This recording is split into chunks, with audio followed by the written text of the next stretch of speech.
जय हिंद प्यारे साथियों, आपका स्वागत है आपके अपने चैनल केडी इंक्रेज लर्निंग पर। तो प्यारे साथियों, हम आज एक बार फिर से लेकर उपस्थित हुए हैं दिल्ली पुलिस कांस्टेबल के 15 नवंबर 2023 के सेकंड शिफ्ट के क्वेश्चन पेपर को, और जिसमें जीएस के क्वेश्चन को कवर किया गया है। लगभग सारे क्वेश्चनों को कवर किया गया है। चलते हैं क्वेश्चन नंबर 1 की ओर। क्वेश्चन नंबर 1 है, 1937 का प्रांतीय चुनाव कांग्रेस ने किस अधिनियम के तहत लड़ा था? तो भारत शासन अधिनियम 1935 के तहत लड़ा था।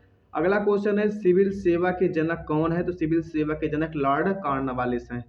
अगला क्वेश्चन है, बंगाल का विभाजन कब हुआ? बंगाल का विभाजन जो हुआ था 16 अक्टूबर 1905 को हुआ था, लॉर्ड कर्जन के शासनकाल में। आगे बढ़ते हैं, योजना आयोग के प्रथम अध्यक्ष का नाम क्या है? तो योजना आयोग का अध्यक्ष जो है वो प्रधानमंत्री होता है, तो इसलिए पंडित जवाहरलाल नेहरू हैं। मोती मस्जिद का निर्माण किसने करवाया? तो मोती मस्जिद का निर्माण जो है औरंगजेब ने करवाया था। योजना आयोग का नाम बदल गया है, अब नीति आयोग पड़ गया है। मांडू नृत्य किस राज्य का है? तो मांडू नृत्य जो है वो गोवा राज्य का है। आपका राइट आंसर क्या हो जाएगा? गोवा। आगे बढ़ते हैं अगले क्वेश्चन की ओर। नीलकंठ मंदिर कहाँ पर स्थित है? तो नीलकंठ मंदिर जो है स्थित है उत्तराखंड में। समुद्रगुप्त का कार्यकाल बताओ? तो समुद्रगुप्त का कार्यकाल है 335 से 375 ईस्वी। सूरजकुंड मेला कहाँ लगता है? तो सूरजकुंड मेला जो है वो हरियाणा के फरीदाबाद में लगता है, सूरजकुंड मेला। आगे बढ़ते हैं, कौन से खेल में 3 सेकंड नियम लगता है? तो बास्केटबॉल के खेल में 3 सेकंड का नियम लगता है। आपका राइट आंसर क्या हो जाएगा? बास्केटबॉल।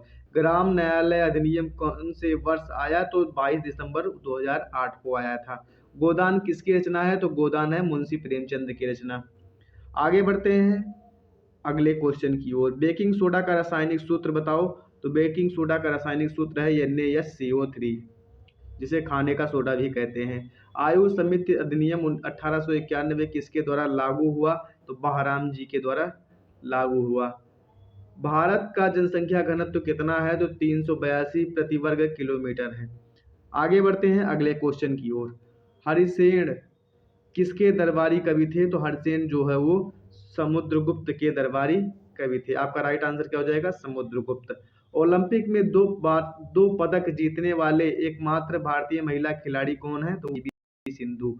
सोनल मानसिंह का संबंध किससे है? तो वो है भरतनाट्यम से और ओडिसी से।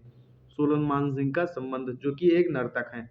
आगे बढ़ते हैं, गोपाल दास कौन से वाद्य यंत्र से संबंधित हैं? तो गोपाल दास जो है वो पखावज से संबंधित हैं। मास्टर दा नाम से कौन जाना जाता है? मास्टर दा के नाम से तो श्री सूर्यसेन जाने जाते हैं। अनुच्छेद 29 का संबंध है तो धार्मिक अल्पसंख्यकों एवं भाषाई अल्पसंख्यकों को सुरक्षा प्रदान करना। आगे बढ़ते हैं, सालबाई की संधि कब हुई? तो सालबाई की संधि 17 मई 1782 को हुई थी। किस महिला ने लगातार 2 गोल्ड मेडल जीते? तो मीराबाई चानू ने जीता था। कृष्णा नदी के सहायक नदी बताओ? तो कृष्णा नदी की सहायक नदी है कोयना, तुंगभद्रा और भीमा। आगे बढ़ते हैं, तराइन का प्रथम युद्ध किसके बीच लड़ा गया?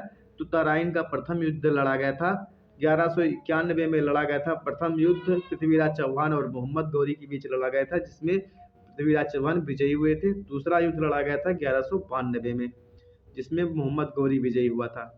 कुतुब्बत उल इस्लाम मस्जिद का निर्माण किसने करवाया? तो कुतुबुद्दीन ऐबक ने करवाया था। 12 नंबर के प्रधानमंत्री कौन थे? तो 12 नंबर के प्रधानमंत्री थे IK गुजराल, जिन्हें इंद्र कुमार गुजराल इनका पूरा नाम है।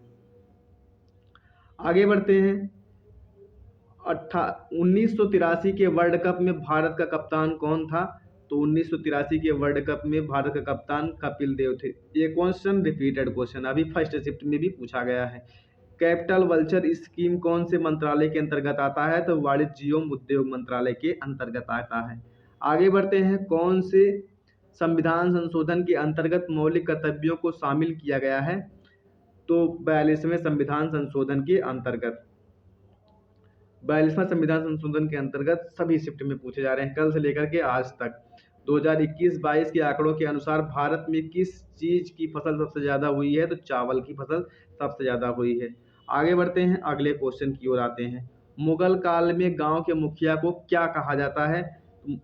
क्या कहा जाता था? तो मुगल काल में गांव के मुखिया को कहा जाता था मुकद्दम।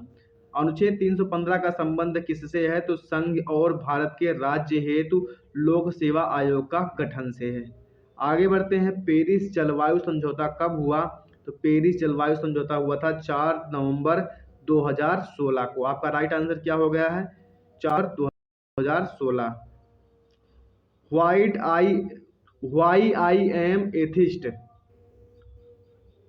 बुक किसकी कृति है? तो ये सरदार भगत सिंह की कृति है। अस्पृश्यता का अंत कौन से अनुच्छेद के अंतर्गत आता है? तो अनुच्छेद 17 के अंतर्गत आता है।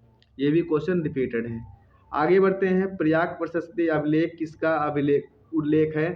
तो उसमें उल्लेख है समुद्रगुप्त से युद्ध जिन्होंने किया था, हार गए थे राजाओं के बारे में, उसका उल्लेख है। शोषण के विरुद्ध अधिकार कौन से अनुच्छेद के अंतर्गत आता है? तो अनुच्छेद 23 और 24 के अंतर्गत आता है। आगे बढ़ते हैं, एशिया कप हॉकी मेंस 2022 का आयोजन कहाँ हुआ? तो इंडोनेशिया में हुआ था। इंडोनेशिया में हुआ था।